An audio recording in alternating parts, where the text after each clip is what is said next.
feeling good. I'm feeling pretty nice. I'm feeling self-actualized. You know what that means? That means whatever I speak into existence will exist. For instance, right now, if I say Jigglypuff, a picture of a Jigglypuff is going to show up right there. That's awesome, right?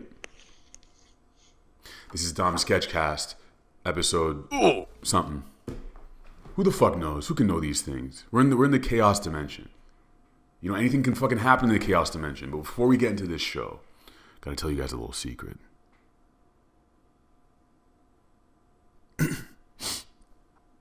If you go on patreon.com/valet right now, today, you can help support this show and all the other shows that we do on this channel. You want to be a part of this. You want to be a part of this thing that we're creating because you're already part of it. You're sitting here listening to me say dumb shit every week, talking about vampires and vampire tampons and stuff like that. What kind of weird person wants to hear a guy talk about vampire tampons for fucking 25 minutes? You. That's why you're watching this shit. All right? So if you want more of it and to help us out and to help you out with some free art, not free art. Art from my book, stickers, trading cards, behind the scenes vlogs. Go to patreon.com/valet. We have a lot of cool patrons on there. You also get access to a secret Discord chat. A very secret chat where secrets are told.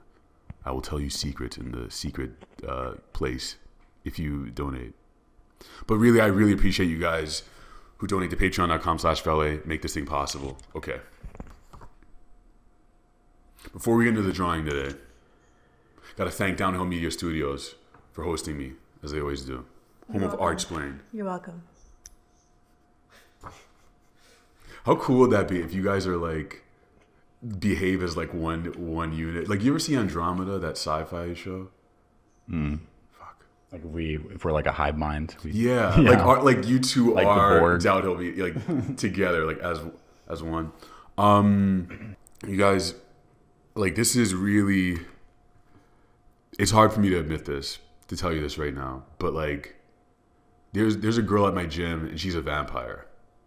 I figured this out. I know why. I'm gonna tell you all the story. This shit is real, okay? Don't flame me, don't at me, don't say nothing to me unless you are here to confirm what I'm telling you. All vampire hunters too, I want to see you in the comments. If you know how to slay a vampire. Because I might have to do that. I'm not saying I'm gonna do it. You know what I mean? So this girl at the gym, I work out there a couple times a week. She's a very attractive woman, but that's not a part of the story. It's not important, okay? So this girl at the gym, I see her every once in a while, working out. She's always doing the same exercises. She does dumbbell curls. She'll do these. She'll swing her leg around, do backflips, whatnot. I've seen her a couple times there, but it's weird because some really weird shit happened. Because like I'm there working out. This happened 2 days ago. I look over my shoulder because I see her doing whatever exercise she's always doing, push-ups or whatever, right? Always doing push-ups, this lady. Doing these push-ups, and she basically, she vanished as I was working out. But this is how it happened. So I'm looking in the mirror, right? I'm looking in the mirror as I'm working out. I'm pumping the iron. When I look over my shoulder, she's like, she's there. But when I look in the mirror, she isn't there. You know what that fucking means? She's a vampire. I figured this out. What am I gonna do with this information? I have no fucking clue. I can't tell. Can I deport her to like ICE? Is there like an ICE deportation for vampires? What would that be called? I don't know. I got to figure that out. Anyway, that's my dilemma. You know what I'm saying? If you're a vampire hunter and you know how to take care of vampires at the gym, let me know. So we're going to go into our drawing segment. To get into the drawing segment, it takes about a minute to load. Just enjoy the loading screen, enjoy the little message, and we're going to draw.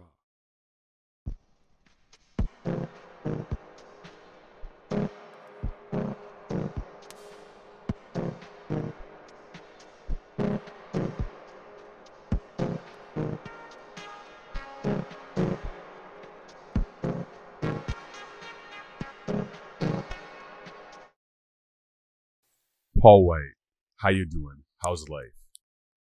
I'm good, man. Life's good, thanks. Yeah. How about you? It's all right. I'm going through some issues that I'm going to talk to you about, and I'm going to see where this conversation goes. I'm really interested in hearing your perspectives on this. I think it'll tie nicely into some previous conversations we had.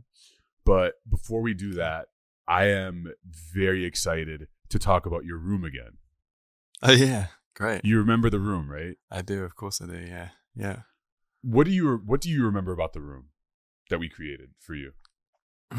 I remember many different colors, different colored walls.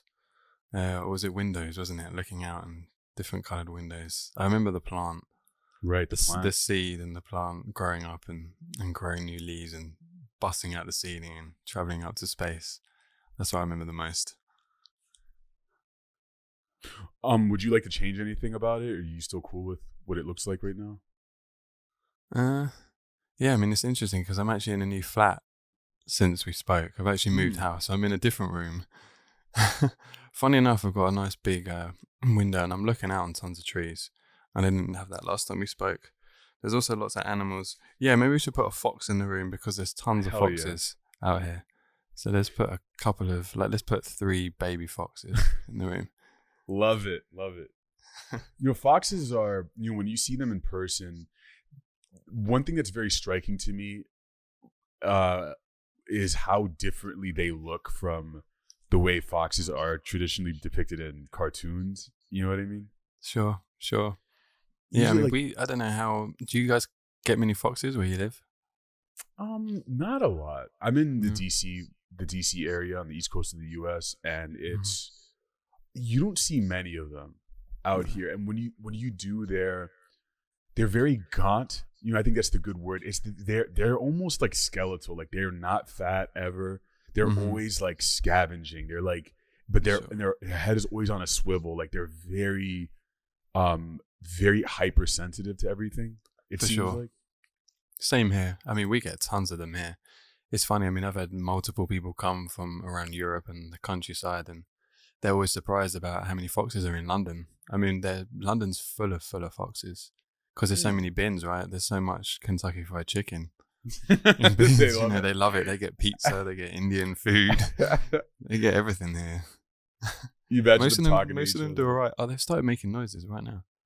If they're loud enough, sometimes they get really loud. If we get lucky, they'll be loud and we'll hear them through the microphone. They don't sound very appealing either. They're terrifying. It's like like squirrels too. It's like you think they would sound cute, but it's like really not a good sound. No, I mean, I'll never forget the first time I heard a fox. I thought something terrible was happening to a woman, I really did. I mean, I was petrified. You call the cops? Yeah. Literally. I remember being terrified, and I found out, I think the next morning, maybe I just went and asked my mom or something as a kid. I was like, what's going on? I think someone's in trouble outside. She came and was like, no, there's a fox that's getting funky. Because that's actually the noises they make when they're having sex, right? They just make these screeching, insane noises. Not all the time. They play and they make crazy sounds too. But same thing as humans. I just open my window during a sexual encounter and just scream out the window. Speaking of weird sex stuff, this is truly bizarre and a sign of. I think it's kind of a dark sign of our times. Maybe you'll interpret this differently, but I was looking through the stupid Instagram, the dumb app, and I was. You get those ads, right, that are kind of tailored towards you? Yep. I saw an ad for basically a subscription box where they send you a box and you're supposed to put your sperm in this thing and you send it back and they freeze it or something, or it's like they send you a frozen box and they send it to you. Wow. They send you a box to freeze your sperm in. Because they're like, you never know, your sperm count might be lowering. And I'm like, what? But the way it's presented, it's like a cosmetically pleasing box. It looks like a jewelry box. That's funny. I'm like, I'd love to see the box. I'll send it to you. But, I thought they'd keep it in their own like fridges. I don't know. They actually, send it to you. I thought it'd be like some proper scientific lab, not relying on some dude's his own freezer that he leaves the door open. Stuff. That's millennials. hilarious. It's so weird how everything is a subscription service now, and I've been trying to get away from. Well, I'll tell you one thing I've been doing recently, and I wonder what your consumption is like in terms of music. I've been doing this thing lately where I force myself to listen to I'll give myself 2 albums I can listen to a day, and I'm like, don't listen to songs from other albums, just use these 2. Like, remember how we used to have CD players? Oh yeah. And you maybe would carry 2-3 CDs with you, but Sure. usually you're just listening to the same album over and over again. Like, what are your music consumption patterns like these days? It's kind of funny. I mean, as someone who works in music, I always feel pretty embarrassed about my lack of knowledge of new music, because I'm spending most of my time making it rather than listening to new stuff. Which I always think is probably good. It's good and bad. I always think it's kind of bad. At the moment, I'm actually really trying to listen to more new music, and checking out what's out there, and not getting too lost in my own little bubble world, which is good. But, as I said, you still got to check out some new stuff. So, I mean, I listen to more and more stuff on Spotify. It's so strange because, a few years ago, I just hated it. I mean, I've grown up with cassettes, as you said, like, just albums and then vinyl, I mean, my music collection is all on vinyl. I've got a massive vinyl collection. So I just refused to use Spotify, listening to like lower quality, audio. And then also, the idea of people telling me what to listen to, I was just an instant rebel towards, just like, how dare you, Yeah. I'm never ever gonna, screw you guys. What the hell are you telling me what to listen to? And it's kind of embarrassing now, yeah, I do it more. I mean, it's funny. I mean, my girlfriend's, we were sitting just chilling in the house yesterday, and all this great music kept coming up on Spotify. And I was like, what is all this? She's like, oh, this is my Discover Weekly. I was like, damn, your Discover Weekly, I hate to say it, was kind of good. It's awesome. It's a really good tool. Yeah, it is. Yeah, I've admitted it. It is.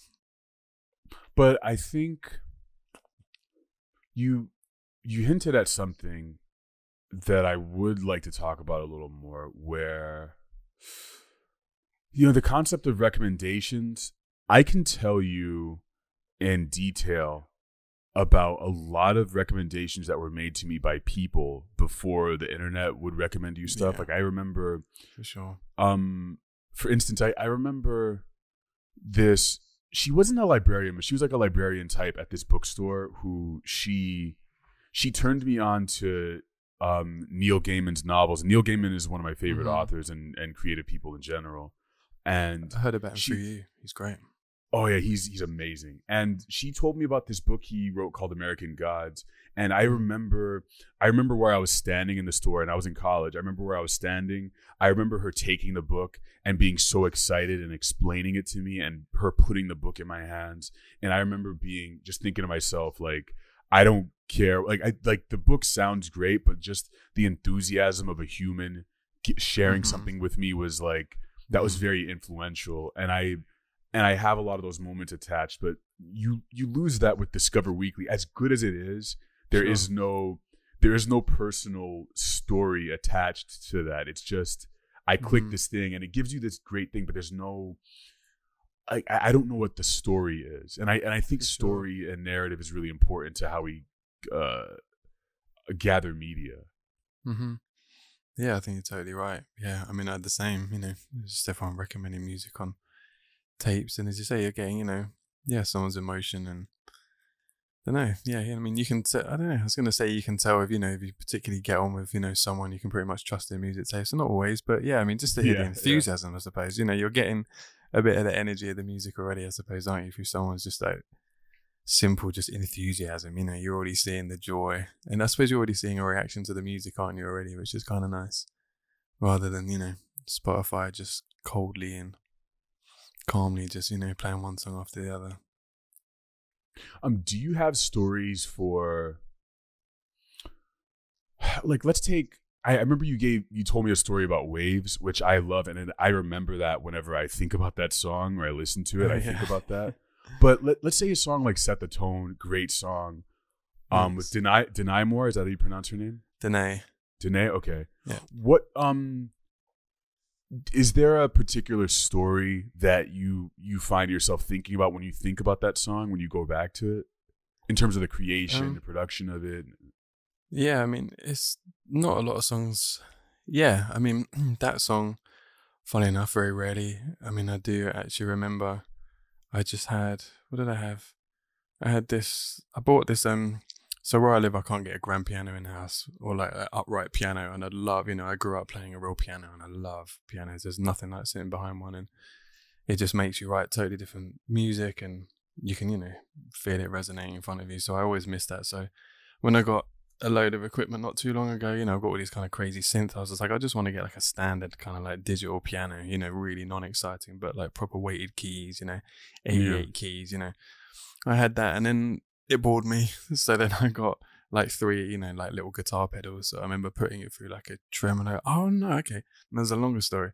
So there's a guy, Jamie Woon, who I work with. He's an amazing British songwriter. He lent me a couple of other pedals. I think it was like this, I can't remember. It's like a big reverb pedal and something else. And basically I could like put this piano sound or this Rhodes sound through all these effects and it just created this like lush atmosphere. And I just kind of kept playing like these 3 chords.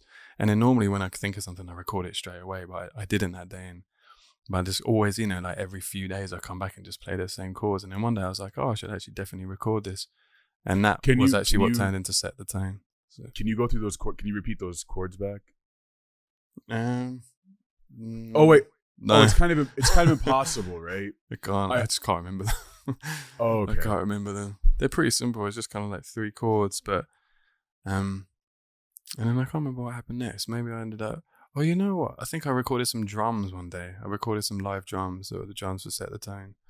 And then I was like, oh, what shall I play over the top? And then I was like, those 3 chords I've been playing for like the last month. And then, then that came out. And then, as soon as, a couple of things down that I like, you're just totally caught in a stream and you just go with it and everything else comes pretty quick always for me. And that's quite rare for me to write like that, to have like, a set of kind of things already in my head, that then I'll come back to. Normally it'll just be kind of on the spot, very improvised and just ideas will come straight away rather than something that, I've had lying around for a while. So yeah, it's interesting. So would you say that, I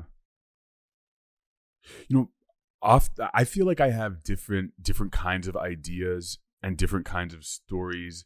And I think some of them, like you mentioned, some of them are improv where it comes out really easy. And there are some that are like, it's like they're sticky. It's almost like if you could imagine like this, it's like they're born and it's like it takes a while to grow them, but they're not like, they don't leave. Artists get ideas every day, all the time, but the ones that stick are the ones that were meant to exist, I feel, in some ways. And I feel like the ones that are meant to exist just kind of keep hammering at you until you choose to like accept them and listen to them in a way. Sure. I know what you mean. I mean, it just keeps coming back. It just keeps like saying like, I need to be here, or, Sure. I mean, I worry. I mean, yeah, I hope that's true because the amount of ideas, I just sat down and played the guitar, I played the keys, and then, come up with a load of stuff and then not recorded it and then totally forgotten about it. So I hope you're right there. And I hope I haven't forgotten about some great songs that I should have recorded. But it's funny, I mean, more and more now I'm trying to kind of, I mean, the big goal now is to get kind of really better at songwriting, and actually sitting down and composing something like a piano, and then composing the whole song before I've even recorded it, because that's what I did as a kid, I mean, I'd have memorized all these different songs on the piano and kind of like what you said, and you can tinker around for a while and the ones that stick are probably the most memorable. So could you point out to a sticky, like a really sticky song that I just described on Rejuvenate? Was there a particular song that you felt like just kept coming back to you and being like, I need to be made, like I need, like, don't let go of me, like that kind of feeling of? Sure. Yeah, actually that happened with Returning. That was probably the only song I've ever done more than one version of, probably in my whole life. I did like 3 versions of that song. Did it once, all on this little kind of loop, this little loop machine, you just plug a guitar straight in, and I think like the original was like a lot faster and had totally different drums, but then that same kind of main kind of guitar loop that starts at the front. Thanks a lot. And yeah, that rarely happens. I don't know why. Yeah, I just kind of, you know. And then another day I was like, oh, I should do that again. Still wasn't quite right. And then another day I did it again. I was like, this is it. So, you know, that was quite a valuable lesson for me. You know, I mean, that's definitely one of my favorites, if not, you know, my favorite, or the one that people like seem to kind of overall like the most, you know. So it was very interesting. I mean, there's a few things that went into that. You know, number one, it was the first song I'd done in 15 years sober, you know, which I think, you know, so a lot of energy came out in that. But, you know, that's what I've told people and said, you know, in like the press release and stuff like that. But I've often thought in my mind, actually, that's also the song that the only one where I've actually done more than one version, where I actually like honed at it a bit and actually stuck with it. And I thought, no, it needs to get better. No, this isn't right. I need another version. So I keep meaning to do that more. You know? It makes things stronger. I think I'm not all the time. I don't think necessarily the pouring over things and sort of hammering at them always makes a stronger product, but I think most times, like the vast majority of the time, to treat a piece that way does kind of make it super intense, like when it hits, and you just because I think you just kind of spend more time with it. And maybe it's similar to people. It's like some people need more, some relationships, friendships need more time, and some of them are just kind of they just kind of go, which doesn't mean that one is better or less than the other one, but it's like these things all seem to mirror qualities of our existence, you know? Yeah, I mean, I think, I totally agree. I mean, I think it all kind of like bleeds together, doesn't it? Artisticness and, you know, life all the time. And it's hard to explain. Whenever I try and explain this stuff, my kind of tongue gets caught up in my mouth, and I find it hard to find words to describe all of that. But I totally know what you mean. Yeah, I feel you. I mean, it's one thing for me. I got a new therapist. I've seen her, I think, twice at this point, and she's just like she's like a kung fu master. Like my old one, I think I felt like I was repeating myself with her a lot, and I kind of wasn't. I wasn't getting what I needed out of that situation, so I went to a new one where I'm having a lot of breakthroughs, and I'm noticing that reflected in my work as well. Because like you said, I think it really is connected, and I'm starting to see patterns and pathways in story writing, drawing, and all that stuff that it's kind of freeing. I feel like I'm freeing myself in like emotional and life ways, and that is allowing me to be like, okay, well, you know, you can free yourself when you're drawing too. You know, you can try things that you haven't tried, because, you know, that's your job. Like your job is to be more free and sort of like try to let go of negative patterns and all that stuff. Or if you feel negative patterns, you know, you can turn that into art too. You can just really do whatever you like with that. You said that you were sober 15 years? I know, I was stoned out of my brain for 15 years every day. And then that was the first song I did sober. Really? Returning. Yeah. I mean, it was a big deal, you know. It was a big deal because, you know, music and weed were just like a married couple for me, you know. I mean, if I didn't have any weed, I'd immediately get up and just go for anxious walks, you know, and just be like, well, I'm not going to write any music. I try, but it never seemed to work. So, you know, I was just like petrified. I'm like, oh my God, do I need this? You know? So it took like, you know, I quit, and it was like, I think it was like 3 months. It took 3 months for me to actually like sit down and actually do anything. Like any music. I didn't write anything for 3 months, and that's crazy. I was getting pretty worried. But, you know, it's like it feels like a back. It's like built up, right? It's like built up in you. It kind of gets backed up if you don't release it. For sure. So what? You know, yeah, it was a good incentive. You know, I mean, actually, it was ironically, I'm saying, you know, music was the reason I was smoking. Actually, music was a big reason why I quit as well. I was just like, you know, I wanted to move on to other things, you know, and kind of study more. You know, like I wanted to have my memory back. I wanted to be able to sit and study, you know, jazz harmony and things like that, and actually it kind of stick more than it would if I was, you know, had, you know, 10 joints by you know, by 2:00 in the afternoon. Were you really at that level? Oh man, yeah. I mean, I was smoking like 12 a day, like 12 joints a day, easy. Yeah, I mean, it was like first thing in the morning it was like fully addiction. Fully. Which, you know, and then you just feel depressed, you know, something that was like fun and nice when it's suddenly got a grip on you, you know, and actually, you know, I get up and be like, oh, you know, it's like, it was funny because it got to the point where there's like half an hour in the morning where I was sober-ish, you know what I mean? You're not even sober because you're so stoned from the night before because I smoked so much. But I used to kind of like that. I was like, oh, there's this little moment, you know, I'd be like, yeah, Paul, don't smoke. But then, yeah, there's no choice. I'd end up, and that just becomes crazy when your mind's saying don't smoke, but your hands are rolling one up as your brain's saying, no, you shouldn't. You should give it up. You should give it up. So, you know, so it's good, you know, music is such a powerful thing, you know, for me. I think I've used it for many things. So I think, you know, that was almost the way to stop. It was like, okay, for the music, let's stop. You know, because I know I can do anything for the music. You know what I mean? I almost like counted that as stronger than me. You know, I was like, but I love music so much and I care about this so much. You know, so I know you said almost just, you know, just like you said a minute ago, you know, overcoming things, overcoming challenges and toughnesses, and you know, creativity. You're forced to deal with tons of stuff, aren't you? So I think that's beautiful how you describe that. It's beautiful even how you describe the addiction, but I think the image that comes to my mind is of altars, and I've been getting so spiritual the past like 2 years, and just unapologetically like, I'm gonna create my own myths. I'm gonna believe whatever the fuck I want to believe because I can do that. Sure, why not?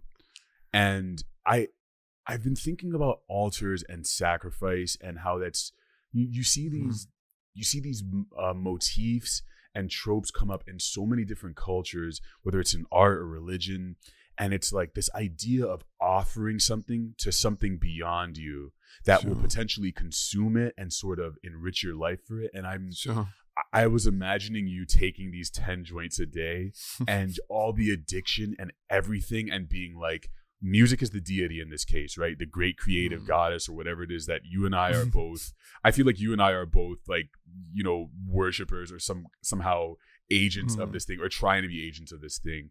And it's like you're giving it, you're like, okay, I'm gonna put this on the altar, and you imagine it going up in flames, and you don't inhale the smoke. It's coming from you like back away from it. But then it's like it consumes it, and then you just wait, you know, and that's the moment where you're like, you wait, and inevitably stuff starts happening, you know, from you taking such a drastic, powerful control of your own life. Yeah, you know? For sure, always. I mean, you know, yeah, that's just empowering in itself, isn't it? You know, yeah, taking control, not having something else in control. Unless it's music. I think having music or art control your life, I think is very fine. That seems to be like a good addiction. True. And you know, all experiences are good. I don't regret smoking that much at all. You know, hopefully my lungs won't too much, you know, in like 20, 30 years either. But you know, everything is always a journey, and you know, you learn something from everything. So cliche as it sounds, but you know, yeah, it's very true. And now it's a whole new journey for me. I mean, you know, I've still spent more time in the last 30 years stoned and sober, so it's still a new journey. I mean, you know, being sober, I felt stoned. I was just like, wow, Jesus, is this what life's actually like? You know, I was like so high, you know, I was like, damn, wow. You know, because I got quite a lot of energy naturally, you know, so I kind of got excited at the thought of, what if I can still work this much high, you know, wow, I wonder how much energy I'm going to have if I stop, you know. And then now fighting in the next game, you know, the next step was like actually exercising, which like I'm finally doing now. And it was funny actually, 2 days ago, I was coming back from like the gym, you know, and this guy walked past me, it was like 12 o'clock, you know, and just smoking this big joint, you know, and it just, you know, I just walked past and like, oh, that smell. And I just started laughing, thinking, wow, like, you know, how times would change, you know, what, you know, and it made me feel good. I was like, wow, finally I'm on the other side of that. Finally I've come back from actually, you know, doing some exercise, and, you know, it was weird. Yeah, it was a funny situation. I wanted to almost talk to the guy, you know, but he would have been like, what, dude? Bro, what are you talking about, man? My awful British accent. I'm kind of in I go through phases with weed, and I go through on and off phases, and usually what happens is like I smoke and consume a lot. For me, a lot is like I do like 1 or 2 puffs and then I'm good, because I'm one of these people where if I take more than 2 puffs, I start hearing voices and it's like seeing things that aren't there, and I'm like, this should probably be a sign for me to not do this. You know what I mean? Sure. Like, well, it's good you listen to the signs. Some people don't. But it's hard because like I'm still in the consumption phase where it's like I've been doing a little bit of edibles. I like doing it before I run. I think it's a really interesting experience to do that. But I'm also like, there's that voice in my head that's like, listen, how long am I going to continue this cycle of like, I push myself until I get to the point where it's like I'm having a freak out for 3 hours, anxiety attacks from weed, and then I'm like, I'm never doing it again until 4 months later, you know? And yeah, for sure. Sure. Because I think sorry, go ahead. No, I was just to say, I mean, all these different altered states are just, I think it's amazing. I mean, it's funny. I mean, I'd never tell anybody don't smoke, don't do any drugs, I mean, getting into these different altered states and just discovering, your mind and what it can do. I mean, how unreal is that, that even the paranoia side, how, it shows you how powerful the mind is, right? That it can create all these stories, good and bad. Hence like LSD, I loved that for like 3 years. I was doing it every weekend, how mind blowing is that your brain can create, you can see going back to the tree thing, see a tree grow out of a wall, and all types of stuff, and people turn into lions and all, all types of crazy stuff. I mean, that's I speak from experience on both of those things. It's fascinating, right? You're really exploring what the mind's capable of. I'll tell you one thing that during one of my worst weed freakouts recently, one thing I have noticed about myself is like, although I am scared of weed freakouts, they always contain information for me. When I go to those places, it's always showing me, it's basically saying, this is what you're scared of. Sure. This is your fear. Some of it is irrational, but a lot of it is like, I think information for me to explore when I'm sober. It's like, why was I so scared of this? What can I learn from this? For instance, like the last time I had a freak out, I was super scared of, I was imagining this alternate reality where basically people were talking to me, but I wasn't listening to them, or I could only listen to them for like 5 seconds, and I basically had like an infinite amount of memory loss. And I think that might be attached to like my aunt who raised me. She has Alzheimer's now and she's going through that. And I think it was like somehow this weird synthesis where I was like experiencing my fear of like what I think her life might be like right now, where it's just like, you see all these people but you don't really know them, and it was horrific. But yeah, I'm sorry to hear that. That's hard. Yeah, it's terrifying. I hope you never have to experience it. And me too. It's a very bizarre state to be around someone like that. But sure, I bet. Yeah, but the weed the weed took me to that dark place, and I've been meditating a lot more, and I think that might be an altered state that's like way more healthy for me. Do you meditate at all? I've been meaning. No, I mean I still haven't started. It's insane. It's something that I've so been meaning to do for so long now. I mean, I've read all these different books, and I'm still reading different books and reading a new book on mindfulness at the moment. I mean, and it's gotten to the point where it's like, okay, I've read for years. I'm at a brick wall now. Like the next thing, I need to start meditating. Everything says, to get into these states that I want to get to and be more in the moment and be more aware and all these things. It's like, yeah, I have to start meditating. And it's one of the biggest frustrations that I haven't done it yet. I've been trying to figure out why. Why the hell haven't I started yet? It's like time, right? Is there any fear of what it might? I don't think so. No, it's just that, I'm maybe a bit ADD in the sense of, I find it harder to like sit still, unless I'm, kind of creating. And it's just, it's time. I mean, it's like the lamest excuse always, like, oh, I haven't got the time, it's so dumb, right? So dumb.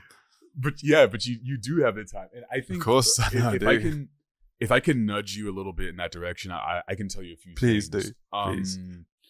I would highly recommend that you try different techniques. Mm-hmm. I don't I subscribe to like I do TM, which is transcendental meditation, but what I tell people is like that one works for me, but like what only thing that matters is whichever kind works for you.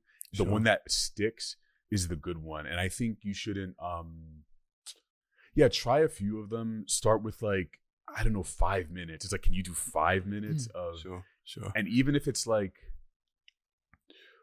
one of the things I realized during meditation is like you're right now, Paul White, you probably have like 18 thoughts in your head right now.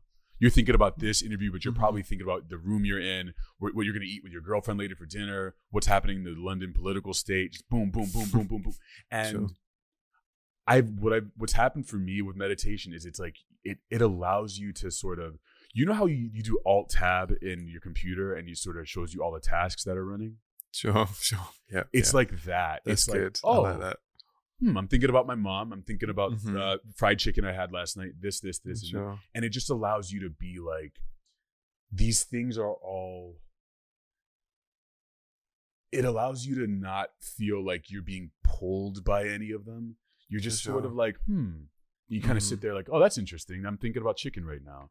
And once you start treating your thoughts that way in the meditative state, it's almost like, I feel like they're children. It's like these thoughts are almost like kids, like tapping you, pulling your shirt, right? Pulling your shirt. You should make music now. Oh, you haven't called your girlfriend in a while. Yeah, how about text? Oh, check your Instagram. And they're all pulling you. Yeah. And meditation is sort of like, And you sit there like the very patient parent. And you just look off into the distance. But once you do that, your thoughts are like, and they start looking into the distance too. For sure. And then all of you are just like, it's that's how it feels for me to do it. And I do it every day now for at least 20 minutes. That's great. When do you do it? In the morning or? If I do it twice, I do it as soon as I get up, and I do it around 5 p.m., 6 p.m. So like after, like, around 5, 6 p.m. That's got to be a great way to start the day, right? As well. You know? Yeah, the it's best good. way to start the day. Yeah, I don't do it all the time. Like this morning, I didn't do it because I don't know why. It's really silly. Sometimes I get into these like very man, what's the word? Not antagonistic, but sort of it's a little bit defiant where I'm like, I don't need it this morning. Yeah, sure. Which is bad. It's like, no, like this is a really good habit I've created. But yeah, it's kind of like fun discipline. You know, it's a shame, isn't it? Discipline's such a dirty word. We just think of like bad things, you know, you're being disciplined in a bad way. I think that's a shame that discipline has become a dirty word. Same as like spirituality almost is a dirty word now, you know. Discipline is great, you know, you can discipline. Discipline can be fun and enjoyable, you know. I mean, I've done that in other ways as well. Meditation is definitely something that has to come next. How do you remain disciplined in your creative practice? By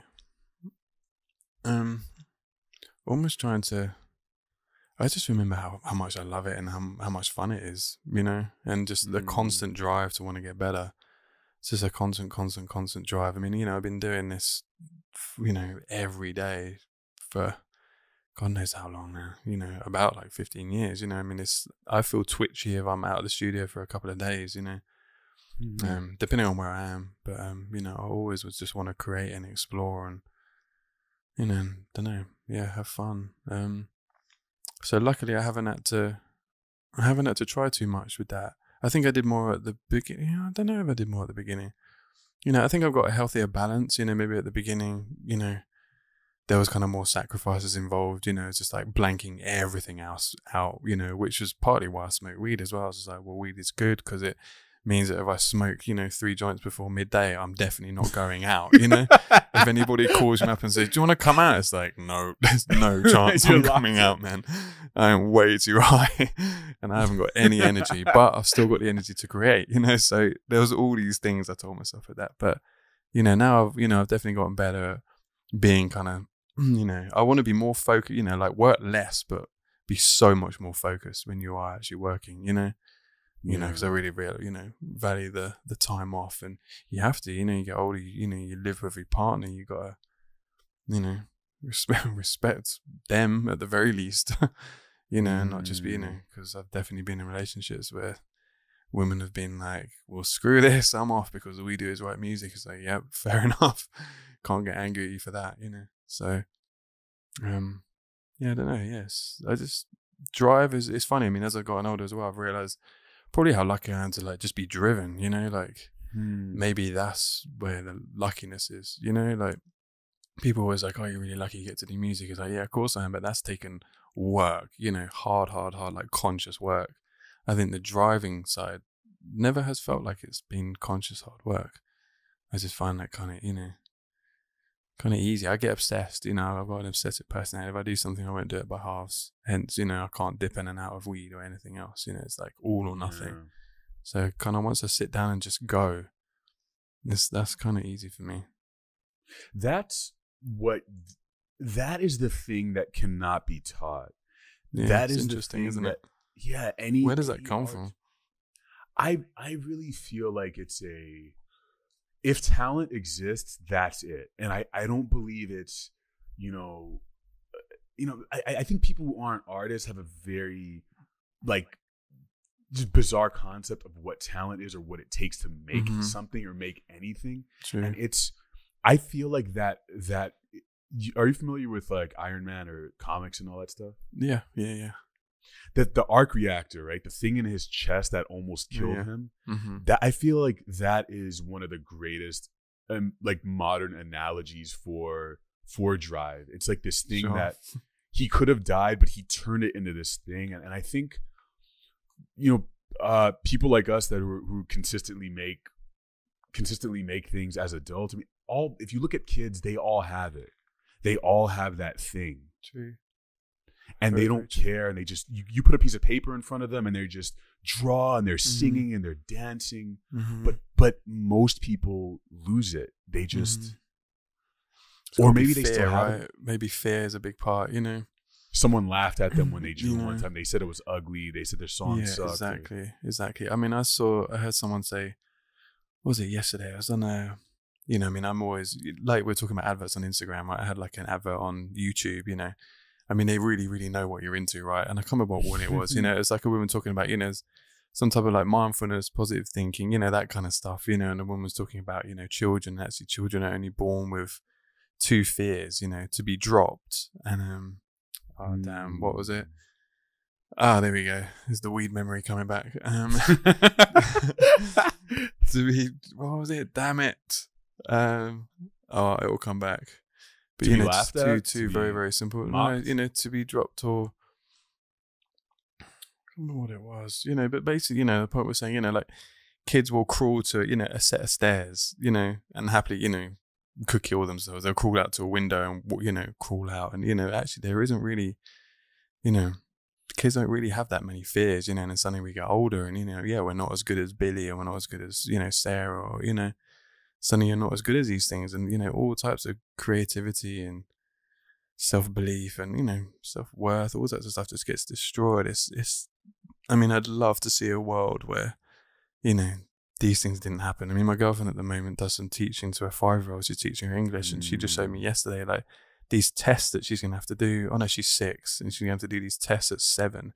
At 7 years old, and these questions were just insane. I mean, like what? Like what kind of questions? Just, it just had this long. So the first, you get one bit of paper, and it was like a long kind of story about like, oh, Martha's in the playground playing with Simon and blah blah blah. And it's like this. I mean, just bought for an adult, you look at it and go, this just looks horrible. And then you read this stupid story. I mean, I kind of get it, but I don't know. It feels dark, and then it would ask questions like, oh, what were they playing with in the sandpit, and what, why, what were the signs of, Billy was hot, because he like ran away from the slide and he was like sweating and stuff. And it was weird. And it was, and it was like, put these words, I'd have like, what was it? A cucumber sandwich with its crust cut off, but all the words were all mixed up and the kid, I don't know. And it's just, and there was just a few questions that were like, like, oh, why is Billy, tired or something? I thought, there isn't, they're looking for one straight answer. That's what's so sad, it's just like one straight answer. And I was saying to my girlfriend, I was just like, different kids are going to write different things, one kid's going to say because he's sweaty, the other kid's going to say, oh, it's because he just ran away from the slide, or, you know, it's because he's just been playing, you know. And we just both got really mad, you know. We both just got really angry, you know, and just thinking, that's just so messed up, you know. And we think, you know, when you're a kid, you know, I mean, you're never right or wrong, really, right? Unless you, like, are punching your sibling, or, you know, you're physically kind of aggressive or something, you know. And then suddenly, you know, you get to an environment and, you know, you're not as good as someone, you know. And it's just, I mean, imagine if that was never the case. I don't know, maybe, how could it not? I don't know. How can that exist, I suppose, without? It's fascinating. It's the square peg, round hole thing. It's there's this guy, Seth Godin, who I'm writing all these things down because I'm going to send you. I've heard of him. I'm going to send you a folder with all these things that I'm bringing up. But Seth Godin he's a really brilliant marketer. I think he's as good as marketers get in terms of not abusing listeners, in terms of not abusing customers, really having a good core in terms of what we as artists and creators provide people. And he talks about how our school system in the Western world, and I think East as well, I mean, it worships STEM, you know, science, technology, math, engineering, and it worships the concept of the conveyor belt, of even making our children and our brains into conveyor belt products. Yeah, it's you say, like, I give you choice A, B, C, or D. Which one is it? Choose the right one. You did the right one, great. You get a star. Get on the conveyor belt. Go this way. And you know, if there's a kid who's like, oh, what about F? Like, no, there is no F. What? And the kid is like, is there an F? No. And you punish them if they say F. Sure. And then they don't get to go on the conveyor belt, and it's you, and then you think you're weird, and then your parents are mad at you because you got an F on your test because you're not challenged. Yeah, I'm sure you had a similar thing to me. Like, I wasn't a good student. I don't know what it was like for you, but I wasn't the best either. And I think, but I look back at myself as a kid, and I always drew. I was always making up stories, and that was the thing that always came to me, and I really excelled at that. I excelled at tasks where it was very unclear what I was supposed to do, but the answer was creative. Exactly. You could use your imagination, right?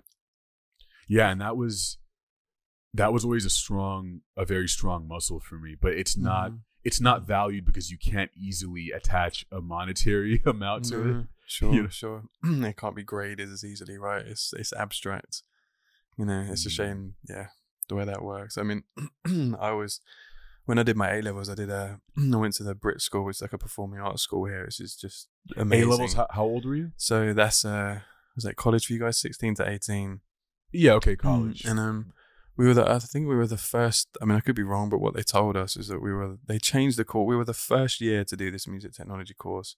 And then they changed it afterwards because only one person got over a D or something.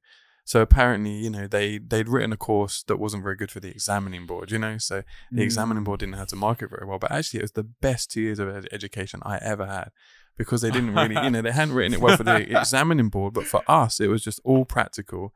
We were always in the studio. We were always, you know, playing with equipment. It was just so much fun, you know. So I've always found that quite interesting.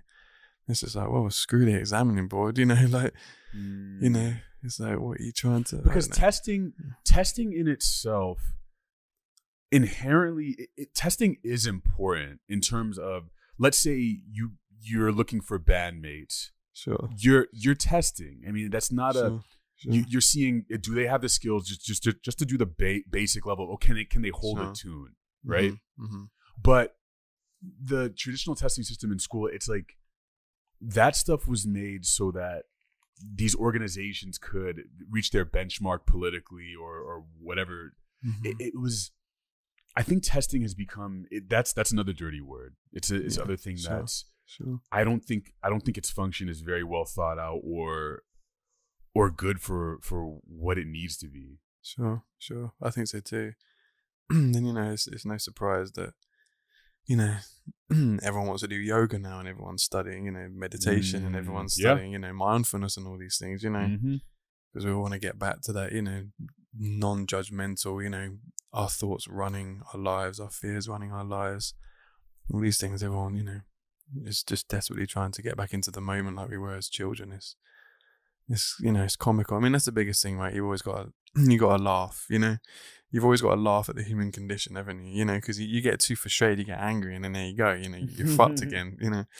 So I just love that. I can't remember. I was Pema Chodron said that. Have you heard of her? She's this amazing Buddhist teacher. Oh, she's fantastic. Pema Chodron, because she's, you know, you read all these different books and there's these great books, but she's one of the most human writers. I mean, I think a lot of her books are actually based off talks that she's done, like lectures she's done during her like meditation courses, and someone else has transcribed it. So, you know, she's not actually writing a book, she's speaking. So she talks a lot about her personal experiences. You know, she'll talk how she messes up, and, you know, don't know, just how kind of funny everything is. And yeah, she's great. She was one of the, you know, I think I read it from her first, just saying, you know, you got to laugh at how, you know, kind of tragic and the human condition can be. That's the only way, right? You know, humor rules. Yeah. You know, as long as you're not killing anyone and then laughing afterwards, that would be. Yeah. It's like, you said I should laugh, Paul White. You said it was a good idea. But yeah, it's true. You always got to laugh. So, piano.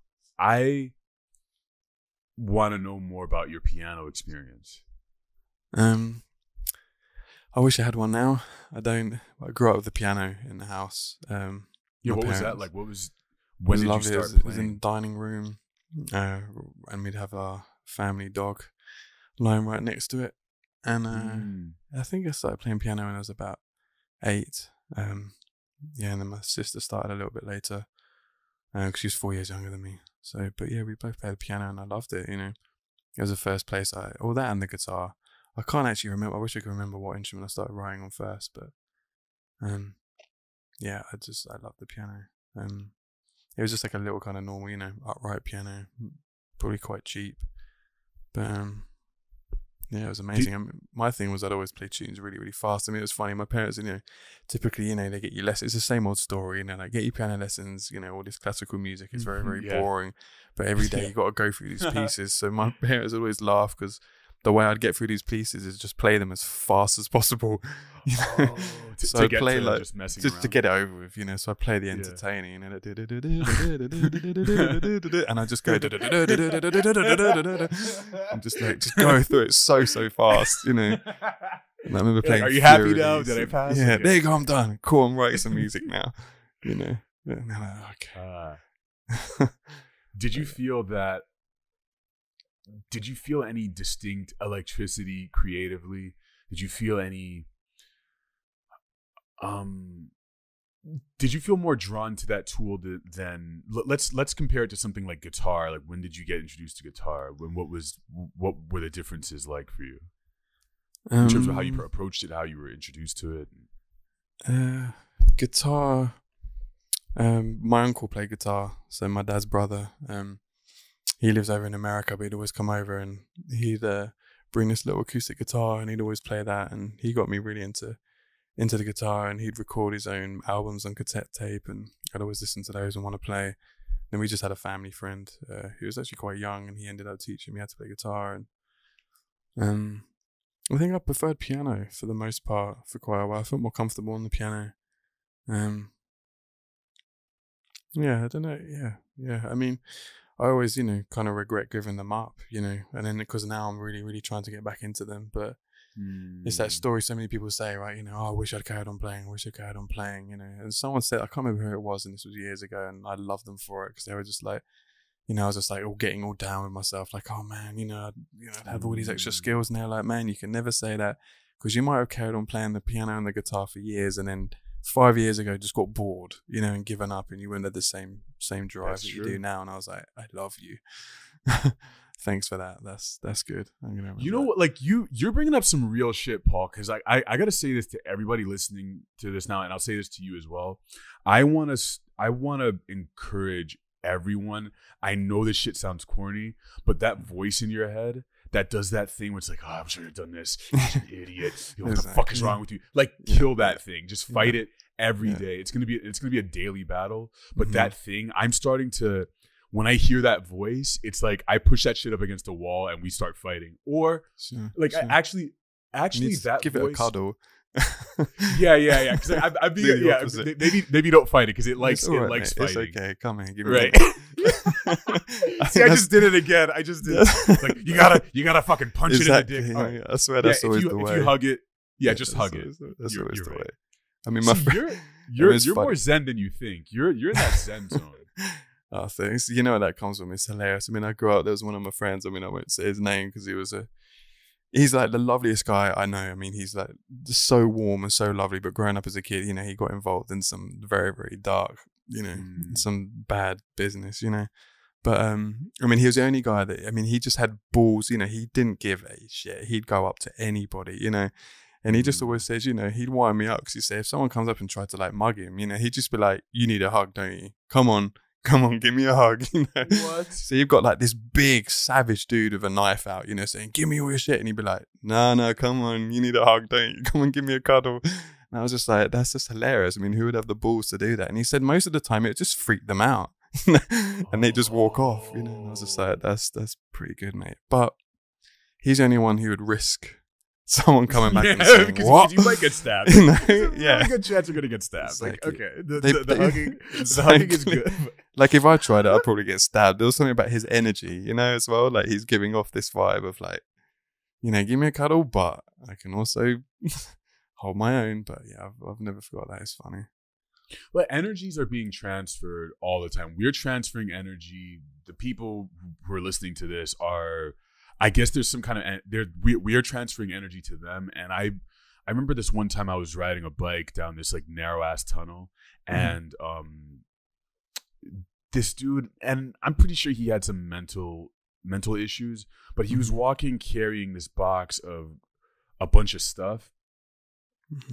And I remember getting closer and closer to this tunnel, and I was just it was maybe, I don't know, 2-3 feet. It was too close in hindsight, but this guy got scared that I was gonna hit him, which I wasn't. And then he just, he screamed in a way that sort of like, get away from me. But that was his only way of knowing how to communicate. I'm scared. Don't hurt me. And it shocked me, and it worked. It made me slow down, like, dude, what the fuck? But that was the energy transfer there. Because obviously, if I'd walked past him, he wouldn't have yelled at me. And that made me think about like the you need a hug type shit, where it's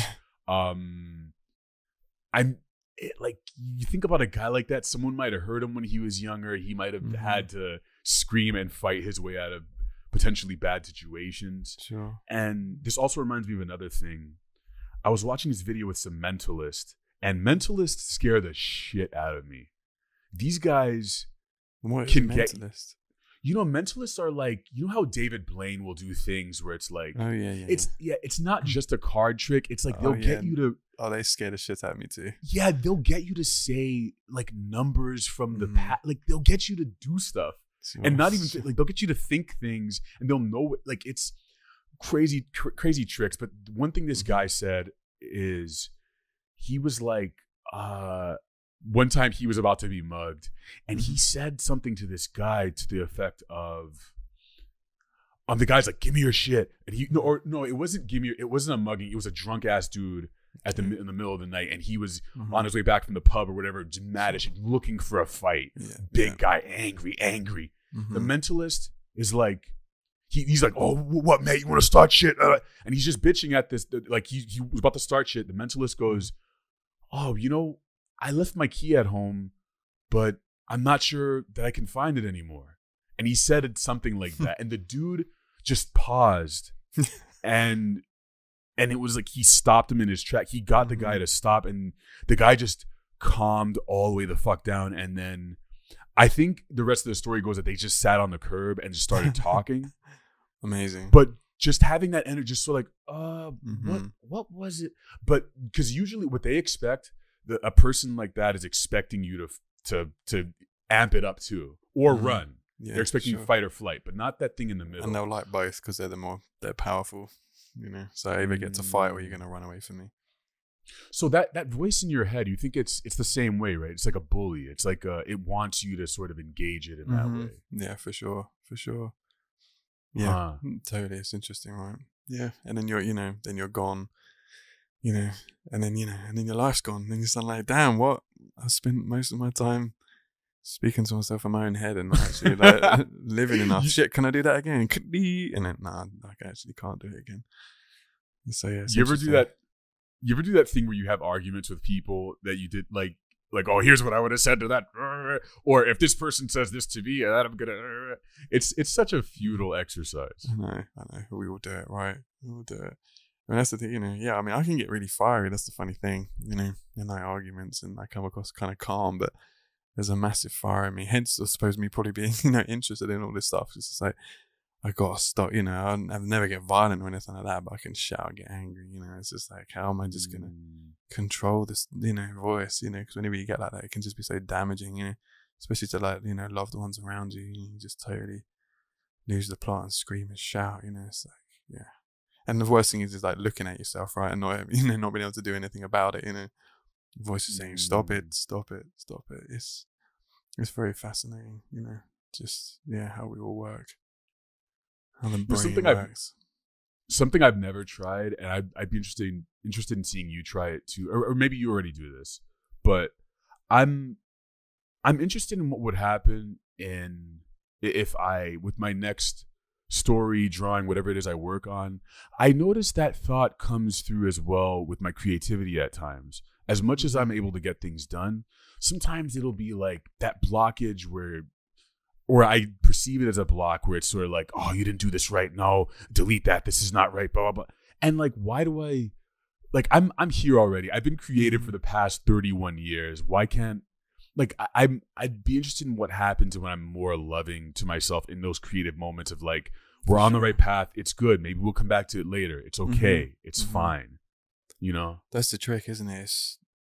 That's such a hard thing to do. It was funny actually, writing Rejuvenate was one of the few times that I actually kind of got into this really perfect rhythm of when I was doing something I didn't like, just stepping away, rather than like just having to go at myself and saying, oh, you're shit, this isn't good, like what are you doing, it's like, it was amazing. And it was, I just got into this like lovely rhythm, and then I just walk off and then, come back. And I was always surprised. It was always, you listen back to something that, normally maybe I would have thrown away or got self-critical about, and stopped and just started something different. I'd walk away, come back, listen to it, go, oh, actually, this isn't, it was always, oh, this isn't actually as bad as I thought, actually, this is quite good, maybe, and let's keep working. And, it's very interesting, being a self-critic is a very dangerous game. I mean, I've heard, loads and loads of stories about that. I can't remember what, one of the richest songs in the world, I can't remember what one it is. But, I mean, there's tales like this for every creative person in the world, right? This band recorded this song and thought it was a load of garbage and threw the reel-to-reel in the bin, and then they walked outside the studio and the cleaner was humming along the melody, and they're like, oh, maybe it was all right, it's memorable, it's catchy, the woman's singing it, and they got the tape out the bin and put it out, and it's, like the 7th richest song, ever. Not that it's about money, but, it's interesting, you got to be very, very, very careful because there's no rules, right? That's what's so crazy about creativity. How far do you judge and how far do you not? Because then you have to judge, obviously, a bit. Oh, yes, no, maybe you don't. Who knows? Fuck it. Maybe you don't. That's where taste comes from. I mean, like in our position. Sure. Well, shit. I guess your taste comes from, and every person has it. I know that a lot of creative people are not. Well, how do I put this? Like there are things that really resonate with you. For instance, you don't play saxophone, and it doesn't seem like you're gonna be like the next album. Like it's got to be the saxophone. Like so that's something you can sort of eliminate as in this point. There are clearly things you gravitate towards and don't. There are things. There are ways when your song is done and or when it's not. And that way of measurement, I think, is traditionally depicted, or it feels like a drill sergeant. It feels like it's not good. Do it again. It's the cruel master who's slapping you with a stick every time you fuck up. For sure. And that cruel master is not. It's not. completely unnecessary. Sometimes you do need the drill sergeant to be like, you're going to run 20 laps and you cannot say no to this. It gives you drive as well, doesn't it? You know, it's what keeps driving. It's the balance. It's the balance, you know? Because I'm a person of extremes too, and you'll notice. I mean, over this conversation, it's happened where I'm sort of like, it's got to be this. No, actually, it's in the middle. It's that middle place. You know, it's the sure. Basically, what I'm trying to say is I'm trying to become a more balanced individual. I think I am too. Well, at least you're meditating. I haven't even started doing that yet. Got to start doing that. I don't know, yeah, it's funny though, isn't it? Yeah, I mean, I want to be in the middle too, but I know that I definitely like to push things to the edge as well. You know, that's the, you know, it's interesting, isn't it? You know, you get older and you become very, very aware of what you're like. You know, very, very aware. You kind of like, there's no more denial. You know, you can't deny it. Yes, no more denial. You can't. It's like, no, yeah, I am like this. You know, and you can't. You know, it's a funny one, isn't it? Because you don't, you know, you kill something in yourself, and that's going to kill something else. You know, there's two sides, isn't there, to everything always. You know, so you know, it's interesting. You know, and there's not, you know, it's a shame that, you know, there's any notion of something's bad. I suppose, you know what I mean, like bad qualities. Again, unless you're going out killing people or causing harm. You know, because you know, I don't know, something you could think of as negative in yourself could, you know, very much flip into a positive. I will say without a doubt, do you know Kids Bop? You guys have that in the UK? No, what's that? Kids Bop with Z's, KIDZBOP is it's like kids doing covers of pop songs. Okay. Like very high nasally. Yeah. I can say that stuff. I'm gonna say it on record, Paul. That shit is bad. I'm gonna say it. I don't care who knows. Kids Bop. Kids Bop is not good. Kids should not be listening to that. I'm gonna go to Congress. I'm gonna go to Parliament. I'm gonna tell fucking everybody that Kids Bop should be outlawed. I bet it's entertaining though, right? You made me want to check it out. I'm gonna check it out.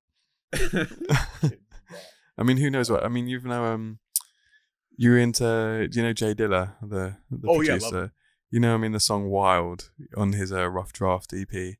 It wasn't actually on the original, but it came afterwards. I mean, he sampled like these kids, right? Like doing this hilarious cover.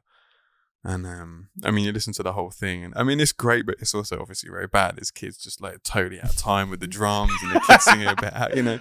But it's just got so much charm, and you know, I mean, it's funny when I think about, you know, kids doing covers and stuff. It just always makes you think of like sampling, you know, and all these like old records, and you put out all these, you know, beautiful little moments, you know.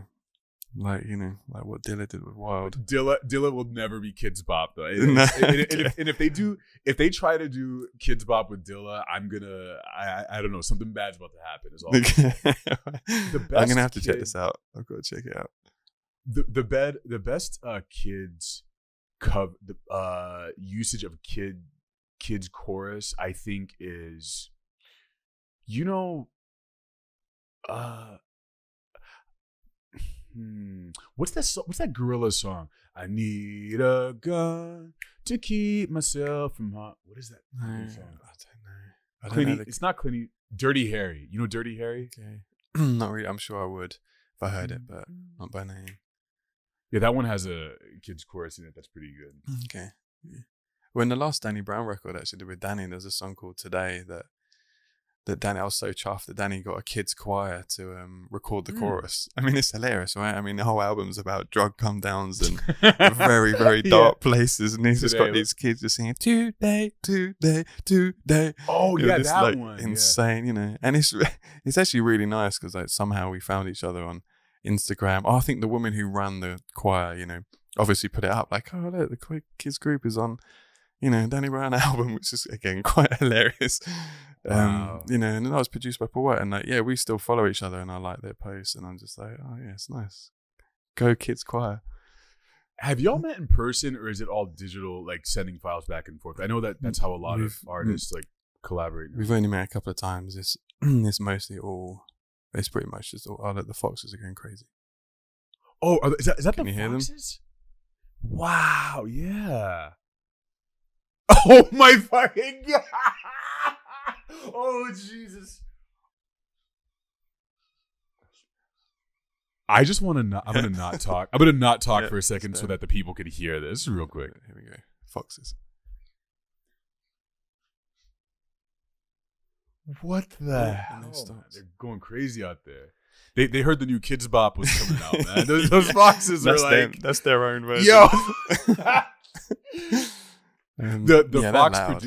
There's like a fox Rick Rubin out there who's like, I need to get that sound. Totally forgot what we were talking about now. Oh yeah, yeah. Danny Brown, Yeah. Danny Brown, and production. Okay, I'm glad we have some of the foxes. That's a daily occurrence. They're like my neighbors. Yeah, they're my friends. Apart from when I'm recording a vocal and they start doing that. You got a fox coming into the booth. No, but just God. you know, I mean, I know that's going to happen sometimes. You know, I'm going to be in the middle of a session and some vocalist is going to be doing the best take they've ever done. You know, feeling so happy with themselves in the back, so just crazy noises. And we're like, oh, sorry, we're gonna have to. It's that perfect take where you're like, come on, just one more. Like exactly. This time, you just go for it. Okay. Yeah. And they're looking at me whilst they're singing, like this big smile on their face, and the foxes are gonna come and kill it. But no, I love the foxes. Yeah, Danny's been all over the internet. We got in the studio once together, and he recorded some vocals, and we exchanged very, very, very few words. Which is better. I like it that way. You know, we can stay mysterious to each other. I don't want to start talking about breakfast with him, and you know, this is like, let's just keep it purely magical and mystical. You know. So in fact, we got high as a kite, obviously, once together. I don't know, you know, yeah, before a show. What was of his? What was the song that you were recording? We recorded like 6 vocals for the last album together. I can't remember exactly what ones, but I was immensely impressed. I mean, it was crazy. I mean, we're, you know, it was like 12 o'clock, midday starts, and my manager was just like, you know, these guys are all over from America. Let's make sure we're on time. You know, like really, really punctual. Got there, and he's already there already. You know, and this is like one of the first. I think the first time we've like met other than like backstage at a show. You know, when everyone's just trashed and high as a kite. You know, so I was like, damn, this is impressive already. You know, I think. It's interesting how, you know, people might look at someone like Danny and just be like, oh, he just gets high and just, you know, just a fuckhead, just gets, you know. No, he's a professional, you know. It's just like, you know, of course, you don't get to that point without being a professional, you know what I mean? He was on time, he was like early, he was going in the booth recording songs like 1 and 2 takes. I was so impressed. I was like, dude, this is impressive. I mean, we did like, you know, 6 songs in 2 days. He was just like, man, I never get in the booth until I've recorded it like 4 or 5 times at home already, and I know it's tight. And I was just like, yeah, there you go, you know. And blows away any miss of him just turning up drunk. You know, it's because we think about creative people like that sometimes, don't we? You know, the guy works hard. You know, again, you know, people don't realize that. You know, it's people who think, oh, people are just kind of born talented. Sure, people are born with certain more talents than others or whatever, you know, maybe in certain ways, but no, you hone it, you know. And I wish people realize that more, because then people would realize that they have the opportunity to do what they want to do, you know. You just got to grind. That's the stuff you don't see on. You don't see it on an album. If I look at an album by Danny Brown, Atrocity Exhibition, I look at Downward Spiral. Yeah. It's a 2 minutes 52 seconds, and I think one of the errors on. I mean, everyone commits these. I committed as well, where I listen to a song. I love the song. I can even think about the lyrics. I can even think about the imagery that comes from it. But rarely do we think about. I think it would be really interesting to see a song like that and know. Of course, it's hard to quantify these things, because I think it takes a whole lifetime to make whatever it is you made, whatever song you recorded yesterday. It took your whole life to get to that point. Sure. So your whole life's in it. Somehow. Yeah. So to have, this would be impossible. But to have a song that's like 31 years and then 2 minutes and 52 seconds. Yeah, sure. That would sort of hammer home, I think, what it takes. But I don't think everyone is actually even interested in what it takes to make it. They just want to consume the thing. But sure. I like that background stuff. I like knowing. Me too. About the Rejuvenate. I like knowing these stories, because that brings me closer to the music. It brings me closer to your story, and it imbues these songs with something more. Yeah, sure. I'm the same. I mean, I always want to research tons and tons of people, and that's where I've learned the most as well. And that's, you know, almost been the most encouraging thing. Like, oh, cool, they're human. You know, They're oh human. yeah, they're just they're human. You know, it's not some super being. You know, it's like I try and tell people that all the time. You know, it's just like I'm really nothing special. You know, like everyone's capable of it. You know, it's got, you know, it's marketing tools. You know, you create a brand and a product around someone. You create this, you know, whole mystical idea. You know, and really they're at home. You know, brushing their teeth, having, you know, herbal teas and going to bed at like 10 o'clock. You know, or something. You know, it's interesting. But then you need the magic and the mysticalness as well. You know, that's fascinating. But I don't think. I think the age of the Prince. I think princes are I don't think we're ever going to have that again. We're never going to have that person who's, it's like they're in a damn mountain and it's like you can't, like you never see them except for when they're performing. You never hear from them. There's no like. No, that's never going to happen, is it? Instagram. Yeah. Everything else. Yeah, you know, it's crazy. It's crazy. It's a good and a bad thing. You know, I mean, you know, I can complain about it all I want, you know, like the mysticalness of it all, but, you know, people I like, I know I'm going to want to see as much as I can, you know, about them, or about their creativity and about their personality, I suppose, as well, you know. But again, it's with the balance, it's a limit. And I think there's sometimes a tendency with artists now to be like, I got to share every part of the process. No, you don't. You don't have to share all of it. And you don't, like, you know, it's up to you. It's that balance, and I think everyone has a different, and that is the beauty of it, is finding out what your balance is. Sure. And I think even the process of finding out your balance is worth talking about, and I think that is worth documenting. Sure. As long as it does, as long as it feels authentic. I think authenticity is the most important thing. Yeah. It's like, is it you at the end of the day? True. That's because you only have the answer to yourself for a lot of this stuff. It's like, because you know if it's real, and you're gonna respect yourself more if it is real. Yeah, for sure. If that makes sense. It does. Yeah. No, okay. It does. I think, you know, it's hard to. It's funny, yeah. I suppose, you know, it's anything. It's approach, right? You know, it's how you approach it. You know, I find it hard to kind of, you know, am I being, you know, like I'll do a tweet. It's like, am I being real, or am I, you know, how much of my brain is knowing that, you know, I'm saying this because I'm tweeting, or am I adjusting my sentences, or so, you know, it's that's where you talk about, you know, the meditation, the voices going round and round and round and all that stuff. So then I genuinely just don't do it. I mean, I'm bad on social media. I'm totally bad. I'm pretty awful, you know. I wish that, you know, I was born 20 years ago, you know, sometimes, you know, but then, you know, you don't have to worry about any of that stuff. But then, I don't know, it's, you know, yes, you can have, I suppose there's ways to have fun, you know, and it's important, you know. I mean, I just want to make music, but I suppose it's important, or that's what you're told by everyone around you, managers and everybody, you know. You just make the music and don't do anything else, like that kind of thing. Pretty much, but you know, you now got to get on all these things. You know, there's that extra pressure. I think you have to. I mean, in order to grow, you have to at least exist on those things. Ideally, you have someone else managing that for you in your voice. Yeah. Because I mean, people are gonna. You know, we're existing in a different time where, ideally, I would love for touring to work in this way where it's like, if I had a lot of, how do I put this? I think people are, the way we're consuming things and the way we are learning to support artists is very different. For instance, like if you're going on tour, which are you you're not on tour right now, right? No. Okay. So if you were on a tour, it would be like, okay, Paul's going to be in Copenhagen, Washington, D.C., Belgium. I don't know why I chose those random places, and then the people listening who have just been listening to us talk about, you know, meditation and addiction and all this awesome stuff would feel that connection through those points, and then would go see you based on this real conversation. Sure. I'm really excited about that happening, but that could not exist without us having these platforms and social media and the way to spread it. So for sure, I think that is the magic of the technology we're in right now, is using authenticity. If it's authentic. Yeah, you're right. Using authenticity to connect and really create a strong bond, and being like, okay, and support these people, and remember I'll tell the viewers that right now. I mean, like, you guys check out Rejuvenate if you haven't, because I mean it. Like, I fuck with Paul heavy. Thanks. And I'm not gonna have people on this show I don't fuck with. I'm telling you guys this right now, and it's like, that's why I really look forward to seeing your work grow. Thanks, I really man. look forward to talking to you more. Me too. Yeah, thank you, man. Love what you do too, man. It's very inspiring.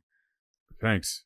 I just love that we're able to do this right now and share it with people, and it's very meaningful to me. Yeah, me I'm too, trying man. to get more used to saying these things out in the world. Sure. Me too. I mean, this is what life's about, right? I mean, this is the most fascinating thing, you know. It's more fascinating. Is it more fascinating music? Yeah, it is, because that's where music comes from, you know, talking about humans, you know, how we interact, how we work, you know, how everything, yeah. And I suppose, you know, now is a fascinating time with social media and all these things, you know, and like we said about, you know, being authentic, I think, you know, I hope people realize that they can be authentic, you know what I mean, on these things, you know, I mean, people don't clearly. I have to be this big image, you know, I have to do all these other things, you know, I think it's, you know, people are being more and more authentic, you know, that, you know, as long as people realize that you can just be you, you know what I mean? You just be you, you know, always be you. Cliche, but yeah, always be you. I mean, it was true before, it's super true now, because it's a lot of noise. There's a lot of noise out there, and I think that's how we're gonna penetrate and sort of, because I like using aggressive verbs when I talk about. I get very aggressive with my verbs, but that's how we're gonna connect more and passionate. Yeah. That's how things. Yeah, and that's how things stick. Yeah, things are sticky because, like, you know, there's something. There is that language where we're using words right now, but again, when you guys listening to Rejuvenate, you know, there are going to be those points where you're like, you feel that thing, and that comes from honesty, and that's the only way it's going to come out. That's the only way we're going to get that stickiness. Sure, yeah, for sure. I don't know, you know, any other way really, other than to be honest, especially, you know, with creativity. That's what, you know, you want to hear. You know, I want to listen to people that's just themselves, right? You know, I think, you know, I don't want to hear anybody else falling in line and copying something else. You know, I want to hear something totally different, something totally wild, something I've never, ever heard before. You know, so first and foremost, you do that for yourself, right? You know, you do that as an artist, as a dancer, as an actor, or whatever, you know. You try and just keep doing, you know, keep discovering new things for yourself, you know. Discovery, I like that. And I think of it as also...